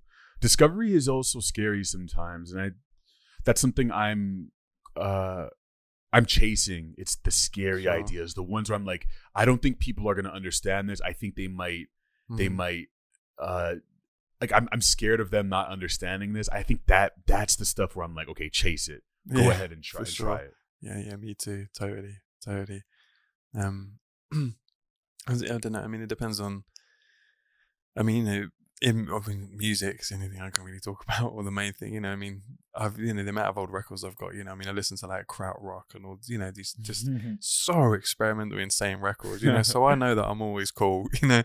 It's like, because I'm not going as far out as those guys, so I haven't got to worry about, you know, going too crazy and discovering, you know, writing something too mad and not being accepted. Because these guys were wild and incredible, you know, absolutely incredible. Yeah. I mean, there's this Faust album, was it? It's something tapes. Am I getting this wrong? I think it's something tapes. Where it's just, I think it's just two sides. But anyway, it's like these, it's just this immense amount of ideas. You know, I mean, I know at least one side, maybe both sides. It's just like, you know, I don't know how many ideas there is on each side. There's no, you know, not very many like full songs. There's just like tons and tons and tons and tons of just mad. It's like a beat tape, you know. There's like a, you know, Dylan Mad beat tape, you know, in the 70s. It's pretty exciting to listen to. You know, it's kind of like what that Unknown Mortal Orchestra does now with those, what's he called on like SB? Do you know that guy? Unknown Mortal Orchestra is a guy from New Zealand. It's kind of... Yeah, but, I've been listening to some of... It's a he, it's not a they, it's not a group? No, it's a he. Oh, yeah. He records everything himself. And he's got those like little tape. He does these kind of like mixtapes. They're like 29 minutes long. Just like loads of like short ideas, and then you'll hear like certain ideas on and then the next record how he's developed it. And that, you know, that's the stuff that fascinates me the most. I want to hear just people's raw experimental, creative ideas. And I love the fact that he does that. I think that's so cool. Not very, very few people do that.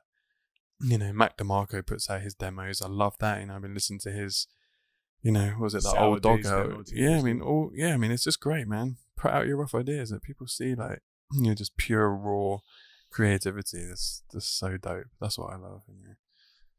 What's coming up for you? Are you're working on a new? It's an EP or something. I remember I was talking to Lisa about it. A single. So working on quite a few things. I've been doing a lot of production and stuff for other people. So been working on a new Danny record. Been working. Oh my fucking god! I'm trembling. I'm quaking in my boots right now.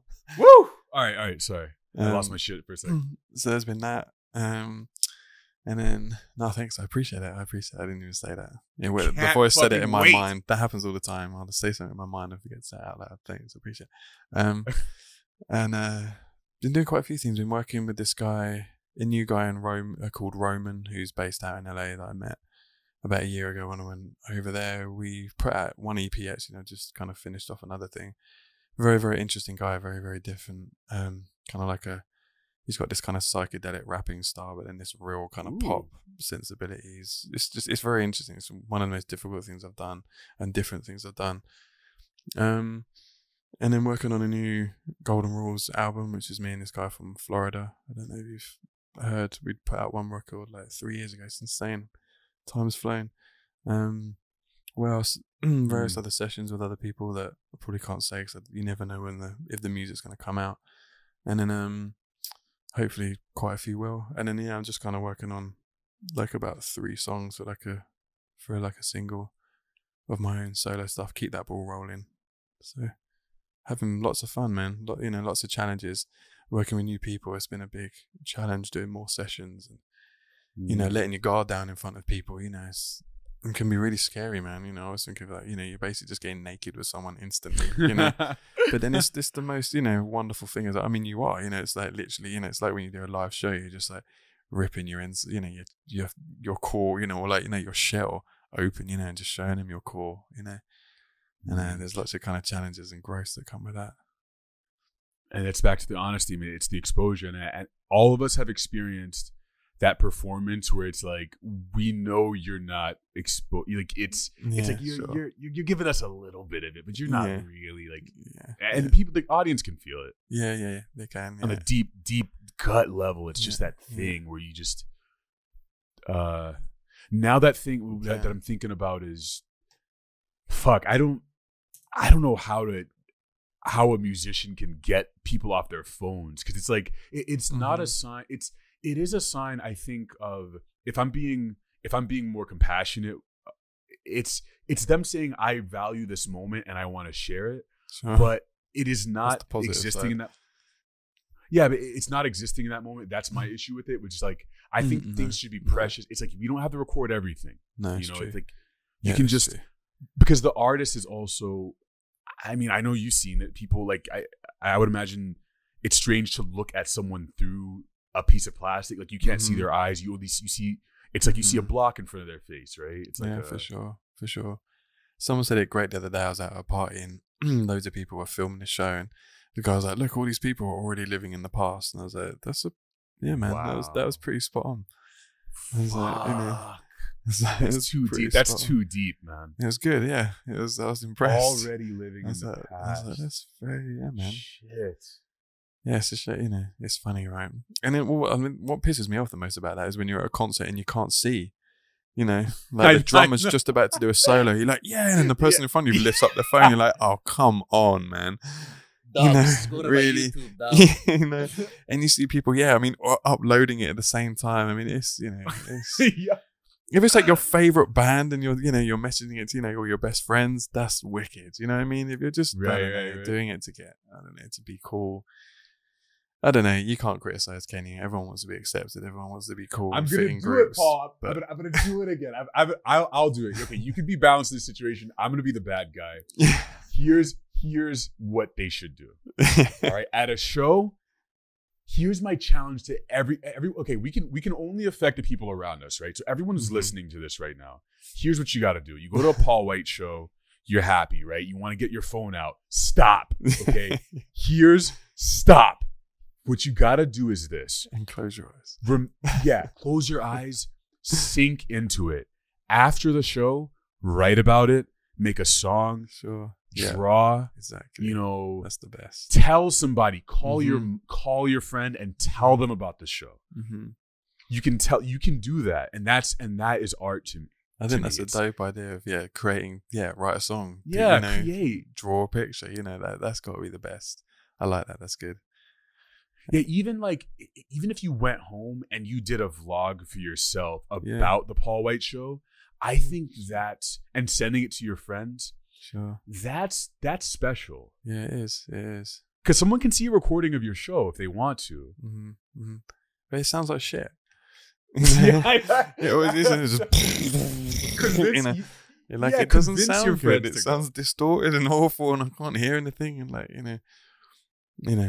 mean, I'm always doing that. It's like, oh, this is great. I'm going to record a moment, and you get home. It's like, when do you ever watch it? And when you do, it's just like, oh, because it's not you can't record the atmosphere, can you? You can't. I mean, my friend had a gig the other day, and he was doing all this amazing stuff, like playing live with these like synths and a live 808 and all this modular stuff, which I don't see that kind of stuff enough. And I was like, it's the few times I actually did get my phone out for him. I was just like, okay, I'm going to record all those stuff just so I can show him how dope he is, and be like, dude, look how sick you were, And then I haven't actually sent him any because the recordings are rubbish, You haven't got the whole energy of like actually being there. It's like you've taken away so much, It flattens it. I mean, this is great right now. Being able to use these tools. I mean, our tools are getting very good at replicating things, but that's what they do. They replicate stuff. They don't. They're not perfect capturers of feelings and emotions and just complete ideas. And for instance, here's another one. I think a lot of in terms of visuals because I'm a visual artist. But I go to see a great show like from Beach House, one of my favorite bands. And, I love Beach House. Oh, dude, listen, we got to talk. Next time we got to talk more about Beach House because I mean, please. I can go talking about that. I don't know anything, so I want to hear. Yeah, next time, please tell me. Ooh. But it's like you look at the colors and the stage and just the way Victoria's face is like shrouded in darkness. And that stuff, like your camera will not capture it the way your eye will. The way you're just seeing it. And it's like the colors, like for instance, like the blackness of having like, when they go into like Bloom era songs and things get like really dark and just like the little pinpoint lights, your phone will not capture that. Sure. Yeah, just experience. You kind of rob it. What's sad is the chance of you robbing something so enriching and such a great experience of just kind of being there and and just being present in the gig rather than feeling like you have to get your phone out, because we all do. Like I do. I go to gigs, it's like, oh, I've got to get a record of this. And for what? It's so strange. When do you ever really look at it? I mean, how often? Unless it's something very special, and then even then, I think the only picture I ever looked at for ages was like, when I saw Dilla come to London and did his last ever, tour. When he was, that's big. That's big. That's an exception right there. Yeah, I mean, that was obviously very emotional and very moving and crazy because the guy was dying, And I mean, I had that on my screensaver for years, It's kind of like motivation, Christ. Of like, wow, this guy loves music so much. He's, it's putting his own kind of health second, But I think that's the only time, I've actually like really, really like had a photo and it stuck around, Other times, it's just like, just be there, you're robbing yourself of, that whole experience. And it's okay it's okay in those moments to be like, I value this, but I will not share it in the traditional way. I will share it, but in my way. I guess that's my challenge. It's like, this is how I tend to think about shows that I really like. Usually I end up doing an animation about it afterwards. Sure. If a show really resonates with me, but it's like, I'm going to share it in my way. Yeah. I will prove to myself how much I cared about this and how much it meant to me. I think that's so important. I think about that. I've often thought, maybe, I've also thought sometimes, like you have something that's really, really inspiring, like sometimes you just want to, all that energy, you've soaked up all this energy, right? And then sometimes, I don't know about you, but I've like got home or like blurted it all out to someone and I feel like it's gone, and it's like, oh, I've this is kind of sounds crazy, but being a creative person is like, sometimes I really do believe maybe you're better off holding that in and then kind of, I don't know, letting it out kind of creatively, Like I remember when I agree. Like I remember when I was like, I was like single at one point for like 3 years when I first started doing music. It was just like, I just gave up everything, It's just like, I'm just on such a mission, And I always used to love kind of that feeling of like going to a show with my friends and they go home with their girlfriends and stuff. And I just like have all this energy soaked up, and the only place it could go was like back into music, rather than, don't know, taking pictures whilst I was there or tweet. I don't know. I'm not explaining this right, but I've always been fascinated about how that energy comes into you and then where it goes, Like, maybe sometimes, I have to stop myself. You feel it. Sometimes. You can feel it's almost like you're gonna burst. Yeah, exactly. Like you get it. I think some people might not, but that's what it feels like. And then you express. It's gonna come out somewhere, right? Yeah. And I think that's why art therapy is important, because it's going to come out at some point. Sure. So yeah, choose. You can use it. It's like you've been filled up, right? Your batteries have been totally charged, and maybe sometimes you can put it out. You can put that energy back out. You should choose maybe be aware where that energy comes back out. And if you're a creative person, you can pour it straight back into your creativity. Then that's pretty amazing. Sometimes I stop myself. Sometimes like, or when you hear like good news, or like, so you found out your song is has got onto like this album that someone you've been working with, and you finally found out the record's actually coming out, and you're so excited, you're going to want to go around and like tell your family or something, and it's like, sometimes I fight that and go, no, mate, no, actually just keep, because you just feel it. You feel like you're going to burst, like you said, Oh, so wait, you don't talk about it. Sometimes I try not to, because sometimes when I do, I feel like, it's weird. I feel like something's left me. You know what I mean? Some kind of like energy has left me. Yeah, it's like, maybe I should keep that and channel that back in, because it's busting to come out. And if I get myself in front of a keyboard or a guitar or a computer, it's going to come out that way.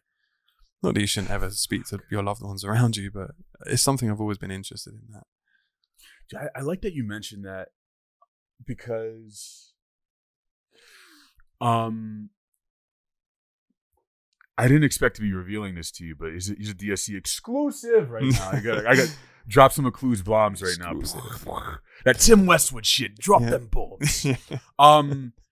One thing I've noticed about myself is when I get a creative idea, when something big happens to me, my immediate reaction is to call someone and tell them it. And that's me spending energy. That is me. Sure. But for better or worse, whatever, good or bad, that is my immediate instinct. Even if I get a strong idea, like a story idea, a drawing idea, that's really excites me, usually like my gut tendency is to tell someone instead of storing it and doing it. All of us, I think all of us pretty much.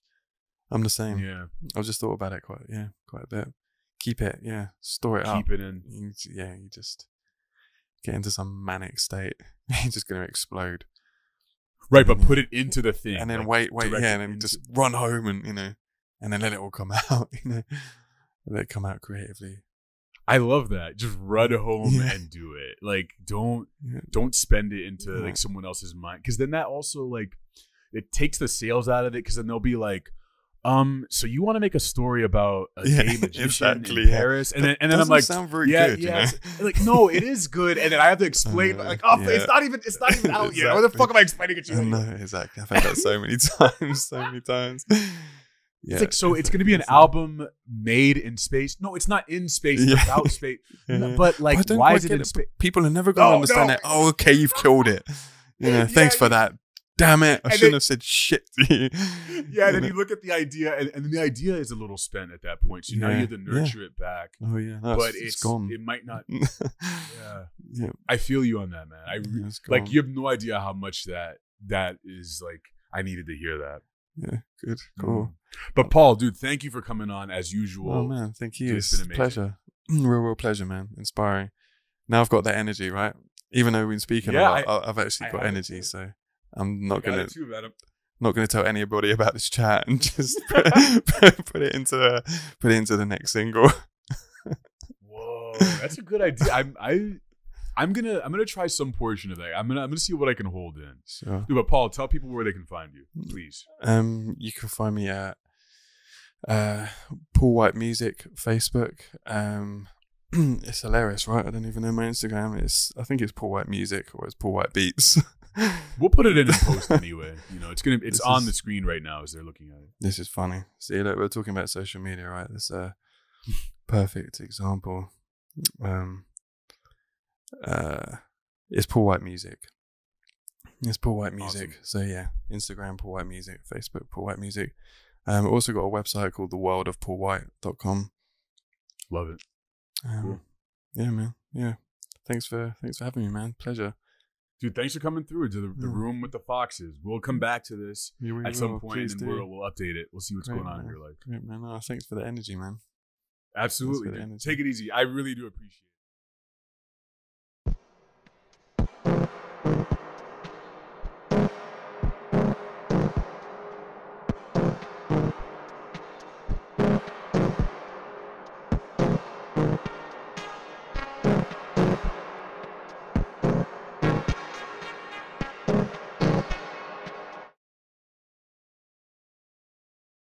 By how he probably fucks fish, dude. Aquaman has sex with mermaids, right? Octopuses. Yeah, that's bestiality, man. Aquaman, that's my movie. He's going to jail for his crimes, dude. He's been fucking these fish he controls them, you know what I mean? Yeah, controls them with that dick. That's Samoan pee-pee, you know what I'm saying, dude? Look at Jason Momoa. You know what he's doing. They're not doing it under their own free will, that's all I'm saying. He's controlling them. They're not consensually fucking them. No, and he's on trial. You know he's had sex with a fish. At least once. This is what the movie has to be about. We got to figure out At Jason Momoa on Twitter. Let's see if we can get him. Everybody, at Jason Momoa. I didn't do it. I didn't fuck that fish. Who would you get to direct the next Aquaman movie, Dom? Who would be your number one choice? Chiwetel Ejiofor. Chiwetel Ejiofor directing Aquaman. I mean, Guillermo del Toro has already done, like, Shape of Water. Oh, yo, they were fucking in that. They were. They were literally doing that. That movie is about fish sex. It is. And we just accepted it. We didn't take to the streets. And it won Best Picture, so. What does that tell you? You can achieve your dreams no matter what. That's what it means. I wanted to make a movie about people fucking fish, you know? See, I can already tell it myself. Like, if I'm talking and I'm in that zone, it's like I can already hear my voice sounds different. Because I'm sitting here thinking about like these shapes, and I've wondered that too. When I started doing DSC, I used to draw people while I interviewed them. Very difficult. Yeah, no, I've seen some of those early episodes, and I would imagine that'd be really difficult to do. Because it's like, I mean, I'm noticing even as I'm talking to you, like if I look at you, and it's like the hand slows down. It's like I don't know that I can like truthfully use both hemispheres or whatever that is.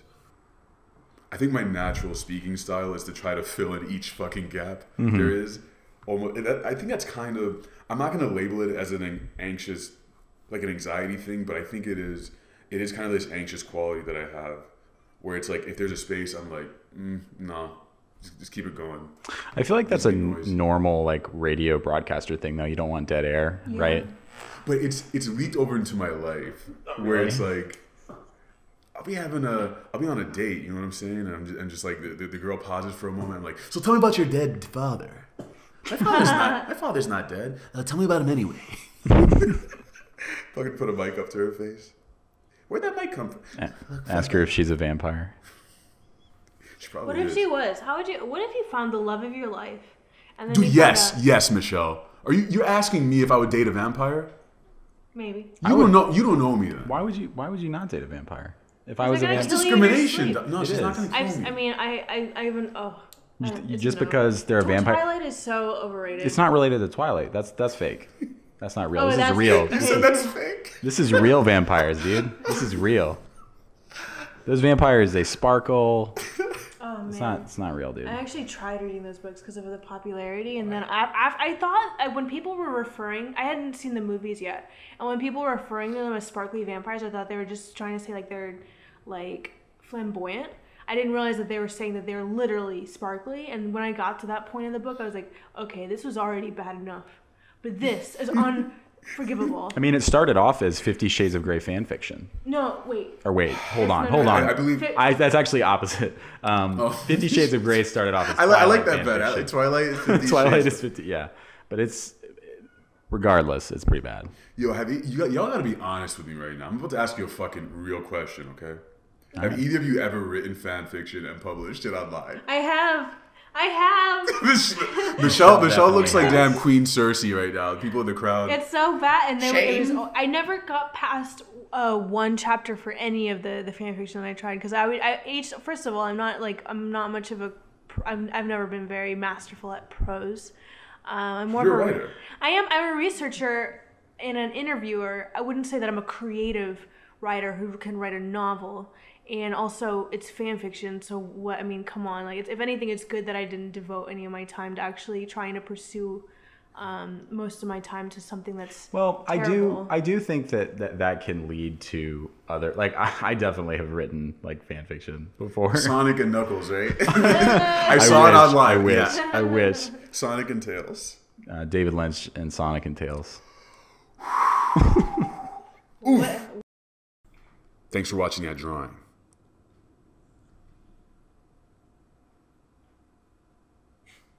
If perhaps you really, really love that drawing and you're thinking to yourself, man, I wish I could have... You can have this drawing. This one I just fucking made. You can have a piece of it, or perhaps all of it. I don't know. Sign up on patreon.com/valet. We've been cutting these things out and mailing it to you guys. That's one of the Patreon rewards. Don't forget that. We got a question. We're going to end with a question, as we always do. End with a question. Ask at domrabron.com if you have a question or you want to tell me how to slay that vampire lady. Or maybe not slay her. Maybe I'll just want to date her or something. Who knows? Machine Against Rage from the secret Patreon Discord chat says, have you seen the new She-Ra Netflix show? If so, what did you think of it and the whole new CalArt style hubbub a while back? No, I have not seen it. I do know the CalArt style you're talking about. I think that's the one where like the noses are really pointy. I like it. I think I just love animation as long as it's not like that really corny big head like like that. CalArt style is fine. I dig it. Thank you guys for watching. Thank you for being here. Thank you patrons, especially for making this possible. Thank you Downhole Media, Justin Wobbs. Thank you Chandler, the producer, Arthur, the editor. Thank you all. Thank you for watching this. Hope to see you next episode.